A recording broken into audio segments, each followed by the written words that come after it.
Hello friends, स्वागत है आप लोग का। आज जो हम शुरुआत करेंगे उसमें हिस्ट्री का जो प्रीवियस ईयर क्वेश्चन है आप लोग को इस तरह से शुरुआत करेंगे कि आपको सब ताकि समझ में आए जो पूछा जाए हुआ क्वेश्चन होता है। तो हम लोग बात करेंगे उस क्वेश्चन को जिसमें ज़्यादातर आप लोग को प्रश्न पूछे गए हैं और आपसे संबंधित जो प्रश्न होते हैं वो मैं पूछूंगा। ठीक है, चलिए पहले प्रश्न की ओर बढ़ेंगे। पहले प्रश्न में आपको बच्चों दिया गया है कि देखिए गांधी जी वाला, सबसे पहले गांधी जी का विषय आ गया कि गांधी जी का जो चंपारण सत्याग्रह हुआ था उसके बारे में दिया है। तो प्रश्न किस अनुसार पूछता है मैं बता देता हूँ। प्रश्न जो है आपको दिया हुआ कि वर्ष 1917 में महात्मा गांधी द्वारा चंपारण से कौन सा आंदोलन शुरू किया गया था। सत्याग्रह शुरू किया था, भारत छोड़ो आंदोलन शुरू किया गया था, असहयोग आंदोलन शुरू किया गया था कि स्वदेशी आंदोलन शुरू किया गया था। अब हमको याद है कि चंपारण सत्याग्रह जो 1917 ईस्वी में महात्मा गांधी के द्वारा के नेतृत्व में ही किसानों का आंदोलन शुरू किया गया था, चंपारण सत्याग्रह। तो ए नंबर ऑप्शन सही है। और बाकी ऑप्शन की मैं बात करूं तो बाकी ऑप्शन जो भी है, भारत छोड़ो आंदोलन तो ये महात्मा गांधी ही द्वारा शुरू किया गया था। असहयोग आंदोलन महात्मा गांधी द्वारा ही शुरू किया गया था। स्वदेशी आंदोलन, स्वदेशी माने स्वदेश का, खुद का अपना, देश का अपना, तो ये भी महात्मा गांधी के द्वारा ही शुरू किया गया था। भारत छोड़ो आंदोलन में तो इसमें नारा दिया गया कि अंग्रेजों को बोला गया कि अब भारत छोड़ो, मैं अब इसके काबिल हो गया हूँ, राज करूँगा। असहयोग आंदोलन मतलब किसी का सहयोग ना लेना, खुद के लिए कपड़े, ये सब सारे चीज़ें का खुद का प्रोडक्ट बनाने के लिए शुरुआत की गई थी। इस समय खादी का भी शुरुआत किया गया। ठीक है, स्वदेशी आंदोलन का शुरुआत किया गया। स्वदेशी आंदोलन मतलब देश में बनने वाले चीज़ों को, हर एक चीज़ों को यूज करना, ये स्वदेशी आंदोलन कहलाया। इस तरह के डिटेल भी जो होते हैं वो डिटेल में बताऊंगा, तो आप लोग इस प्रश्न को आप लोगों को देखना शुरू हो सकता है। तो चलिए पहला प्रश्न में आपको ये हो गया कि आंसर ये हो गया कि ए नंबर ऑप्शन हो गया। ठीक है, अगले प्रश्न की ओर बढ़ते हैं। अगला प्रश्न में आपको बच्चों जो मिलेगा वो सही हम लोग बताते जाएंगे। अगला प्रश्न में ये है कि 17 दिसंबर 1927 को जॉन सॉन्डर्स की किसने हत्या कर दी थी। अब बाबू बताओ कि जॉन सॉन्डर्स जो वो था जिन्होंने जलियांवाला बाग में उन्होंने गोली चलाने की आदेश दे दी थी और मुख्य आरोपी के रूप में उसे मुख्य आरोपी था जॉन सॉन्डर्स जिन्होंने जलियांवाला बाग में उन्होंने गोली चलाने की मतलब कि ये दे दिया था। गोली किसने चलवाया था आपको पता ही होगा। जो जॉन सॉन्डर्स की हत्या जो है 17 दिसंबर 1927 को भगत सिंह और राजगुरु ने किया था। अमृतसर के प्रसिद्ध जलियांवाला बाग हत्याकांड में प्रमुख दोषी सॉन्डर्स ही था, जिसने वहां निहत्थे लोगों पर गोलियां चलाने का आदेश दिया था। कौन दिया था? गोली किसने चलाया था? सबसे पहले तो जनरल डायर ने चलाया था गोली। ठीक है, तो मैं इसे मैं बात हूँ भगत सिंह का, ये ऑप्शन जो होगा भगत सिंह, ये ए नंबर ऑप्शन सही होगा। ए सुखदेव, मंगल पांडे, विपिन चंद्र चंद्रपाल जो हैं ये हमारे देश के आज़ादी में सबसे बहुत ही अहम भूमिका निभाए, इनको भी धन्यवाद देना चाहते हैं हम लोग। तो सबसे पहली बात जो प्रश्न का जो आंसर हो गया ए नंबर ऑप्शन हो गया। चलिए आगे हम बढ़ते हैं अगले प्रश्न की ओर। अगला प्रश्न क्या कहता है अगले प्रश्न में हम देखेंगे। संस्कृत आपको दिखा है, संस्कृत नाटक का नागचंद की रचना किसके शासक द्वारा की गई थी। प्रभाकरण वर्धन द्वारा, चंद्रगुप्त द्वितीय द्वारा, हर्षवर्धन द्वारा, बिंदुसार द्वारा, किसके द्वारा रचना की गई थी ये बताना है। ठीक है, तो संस्कृत जो ये चीज़ें का जो मतलब कि किया गया था, तो रचना की गई थी किसके शासक द्वारा। तो ये हमारा जो होगा इसका जो है हर्षवर्धन के द्वारा, यानी बी नंबर ऑप्शन हम लोग को सही होगा। चलिए इसका डिटेल पढ़ लेते हैं हम लोग। तो हर्षवर्धन पुष्य भूति संघ वंश का शासक था। इन्होंने 606 ईस्वी में क्या हुआ कि इन्होंने थानेश्वर की गद्दी पर बैठा और 647 ईस्वी में क्या किया, गद्दी पर बैठा इसमें, और 647 में क्या हुआ, तक शासन किया। ठीक है, 647 तक शासन किया और हर्ष की ख्याति एक कवि लेखक के रूप में प्रसिद्ध हैं। इन्होंने नागानंद, रत्नावली एवं प्रियदर्शिका नामक नाटक की रचना की थी। हर्षवर्धन ने क्या क्या किया था, तो हर्षवर्धन ने किया था नागानंद, रत्नावली एवं प्रियदर्शिका नामक नाटक की रचना की थी। तो ये इसका हो गया, तो यानी ये बी नंबर ऑप्शन इसका हो गया। चलिए हम लोग अगले प्रश्न की बढ़ते हैं। अगला प्रश्न जो बच्चों ये है कि आपको समझ में आना चाहिए कि यहाँ पे आप डिटेल से पढ़ सकते हैं। सरदार वल्लभ भाई पटेल जो थे, सरदार वल्लभ भाई पटेल के अग्रणी थे, खालिस्तान इसमें दिया गया है। भूदान आंदोलन के अग्रणी थे, बारदोली सत्याग्रह के अग्रणी थे, रॉलेट सत्याग्रह के अग्रणी थे, स्वदेशी आंदोलन के सत्याग्रह के अग्रणी थे। तो इसमें बताना है कि बारदोली सत्याग्रह ये सब सारी चीज़ें जो हुआ था क्या सही मायने में सही था। तो ये मायने में सभी जो सत्याग्रह आंदोलन जो हुए थे सभी मायने में वो अपने मायने में सही थे। ठीक है।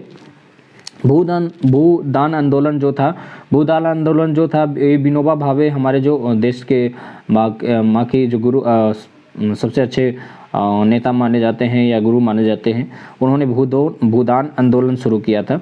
भूदान आंदोलन उन्होंने से किया था 1951 ईस्वी में शुरुआत की थी। उन्होंने कहा था कि जब देश आज़ाद हो गया था तो 1951 में शुरुआत किया था। इन्होंने कहा था कि जो भूदान जो होता है, ज़मीन की जो सुधारीकरण जो होता है वो सिर्फ सरकारी का डिपार्टमेंट द्वारा नहीं होना चाहिए और इससे प्राइवेट डिपार्टमेंट दोनों होना चाहिए। तो भूदान आंदोलन जो है आपको इस विनोबा भावे से रिलेटेड है। अब आ जाता है रॉलेट सत्याग्रह। रॉलेट सत्याग्रह में यहाँ पे दिया गया, बताया गया कि देखिए दो चीज़ें आपको मैं बातें आपके ध्यान में दिलवा देता हूँ। ध्यान बहुत सारी ऐसी चीज़ें जो है आपके जहन में ला सकती है। तो जहन सबसे सारी बातें आपको ये हो सकती है कि रॉलेट एक्ट 1919 ईस्वी में शुरुआत किया गया गांधी जी के द्वारा। ठीक है। फिर देखिए आपको ये आ जाता है C number option. C number option में आपको ये बारदोली सत्याग्रह, बारदोली सत्याग्रह जो इसका आंसर मैं मानता हूँ कि इसका आंसर होता ही है, लेकिन मैं इसका डिटेल भी बता देता। ठीक है।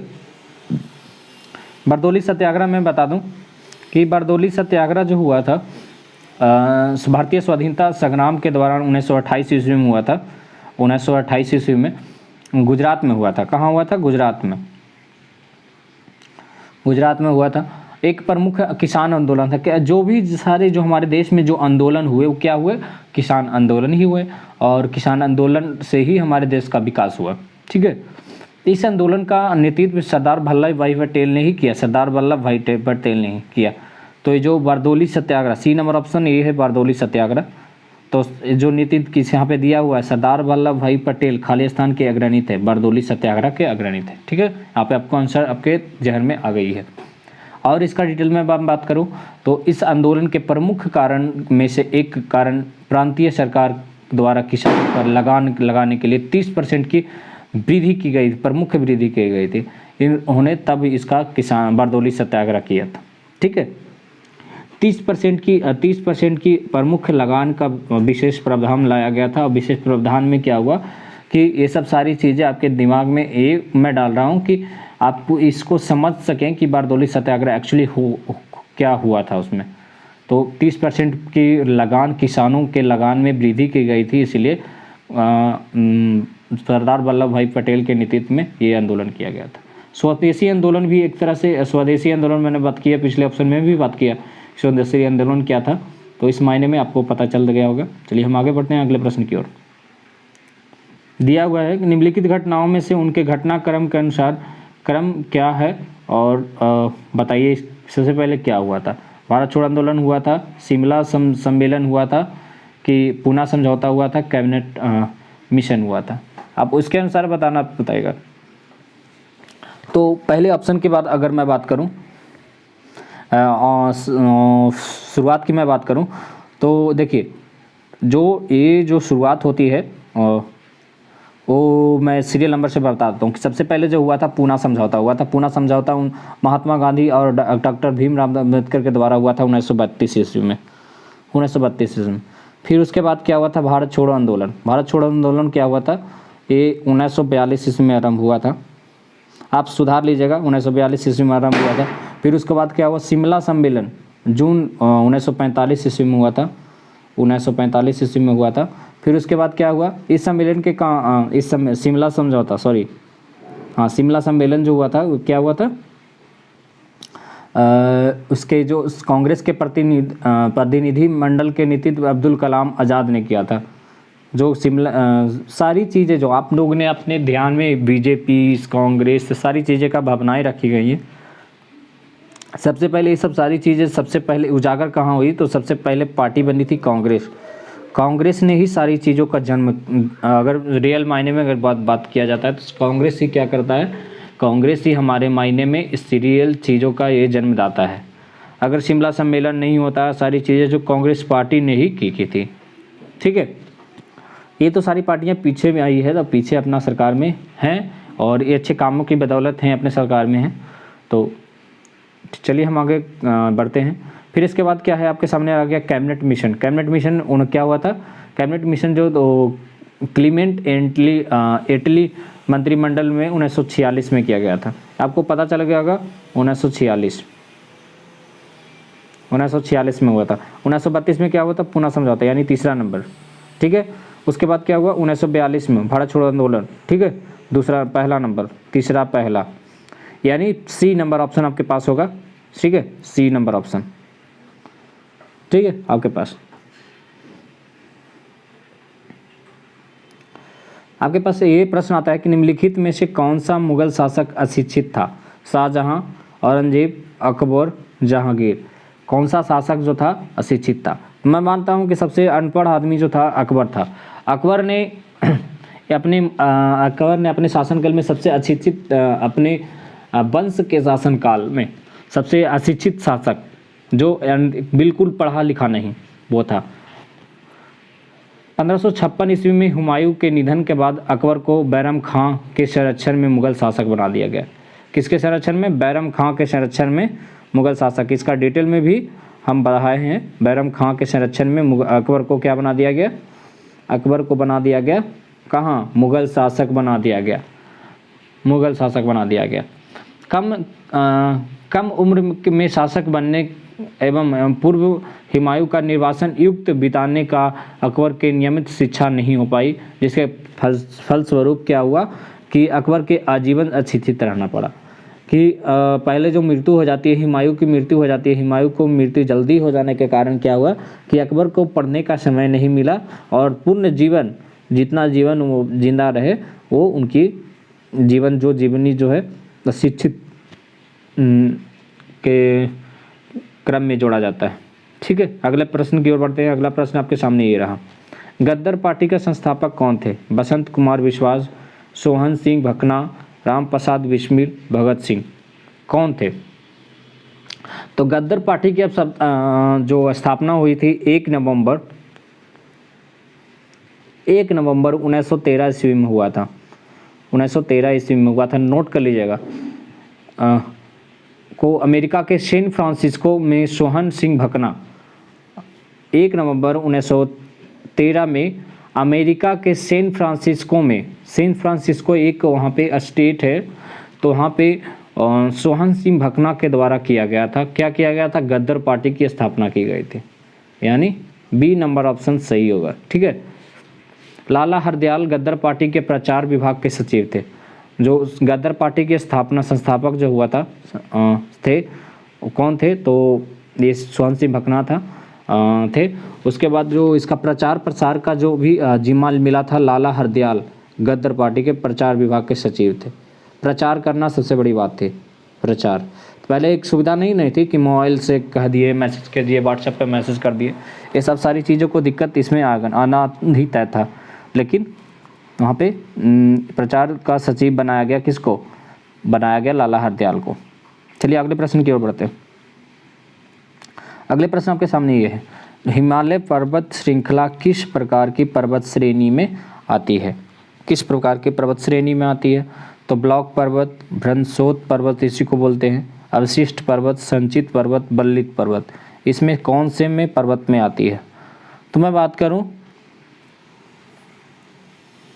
हिमालय पर्वत की एक बल्लित पर्वत है, श्रृंखला है। इसका विस्तार भारत, भूटान, नेपाल, पाकिस्तान, अफगानिस्तान, ये सब सारी विश्व के सर्वोच्च चोटी जो है 8,848 मीटर में स्थित है। तो मैं इसका आंसर बताता हूँ। जो हिमालय पर्वत क्या कौन सा पर्वत है, बल्लित पर्वत, यानी डी नंबर ऑप्शन सही होगा, ठीक है। ये कहाँ कहाँ फैला हुआ, अगर पूछ दे कि हिमालय पर्वत की श्रृंखला जो है, सॉरी एरिया क्या है, तो एरिया जो है हिमालय पर्वत का श्रृंखला का एरिया जो है आपको भूटान, लिख लीजिएगा, भूटान, भारत, आपको तिब्बत, नेपाल,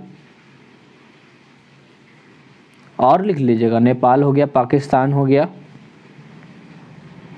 अफगानिस्तान हो गया,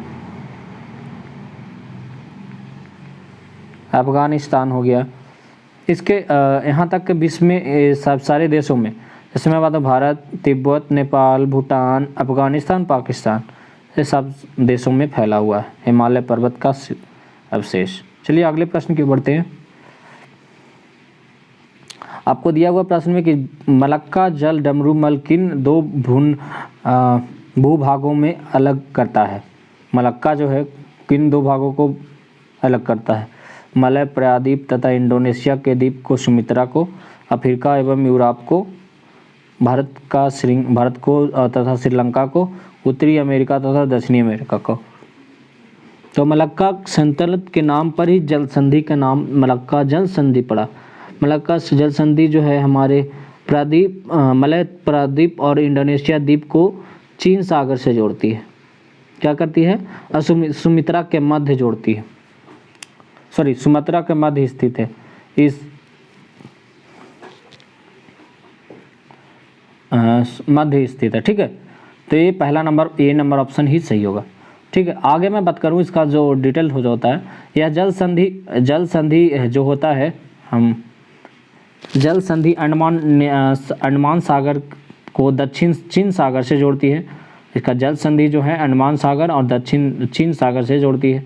व्यापारिक दृष्टिकोण से अगर महत्वपूर्ण जो जल संधि है 890 मीटर की लंबाई है। जल संधि इसका कितना मीटर की लंबाई है? 890 मीटर की लंबाई है। यह काफ़ी संकीर्ण मतलब समझ रहे हैं, संकीर्ण है, जिससे इस क्षेत्र में लगभग 100 वर्षों तक शासन किया। ठीक है, चलिए अगले प्रश्न की ओर बढ़ते हैं। अगला प्रश्न ये है आपके सामने कि दिख रहा होगा, बताया हो कि नॉरवेस्टर्स या काल वैशाखी, टंडित झंझा एवं बिजली युक्त तूफान जो खाली स्थान पर मुख्य है, कौन सा आंसर होगा? भारत भूटान, भारत नेपाल, भारत बांग्लादेश, भारत तथा म्यांमार जो होगा क्या होगा? ठीक है, तो इसमें बताना है। तो नॉरवेस्टर्स या वैशाखी, काल वैशाखी जो तेज़ हवा चलने वाली जो तूफान है, वो उसका एक रूप है जिससे तांडी झाना बिजली युक्त होता है। कैसा होता है? बतांडी आना बिजली युक्त होता है। तो शुष्क स्थानीय हवाएं जैसे गर्म हवाएं, आर्द्र समुद्री हवाएं काल वैशाखी के कारण यह मुख्य रूप से भारत एवं बांग्लादेश में चलती है, यानी सी नंबर ऑप्शन होगा आंसर। तो आज के लिए इतना ही। Thank you. बने रहने के लिए धन्यवाद और सभी लोगों को थैंक यू।